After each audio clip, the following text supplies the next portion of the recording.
Niin, ja koska se tavoitteiden asettelu on oikeasti tosi tärkeää, että me tiedettäisiin mihin me ollaan menossa ja mitä me halutaan, niin mä ainakin itse tykkään käyttää vähän apuna työkaluja siinä. Meillä on Foreverilla semmoinen työkalu, jonka nimi on DX4. Siinä asetetaan tavoitteita sitä painonhallintaa varten ja siinä asetetaan tavoitteita myös niin kuin elämää varten. Siinä on step by step mahdollisuus käydä läpi omia tavoitteita ja sitä, että miten ne asetetaan.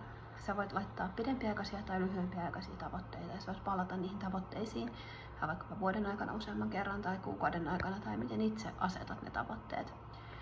Motivaatio lähtee siitä, että on jotain konkreettista ja tässä se nimenomaan asetetaan konkreettisesti. Itse tykkään tehdä tämän useamman kerran vuodessa, koska tykkään käydä niin kuin elämääkin läpi vähän useamman kerran vuodessa ja ajattelen, että se on niin kuin prosessi. Ja sen takia se on mulle sopinut tosi hienosti.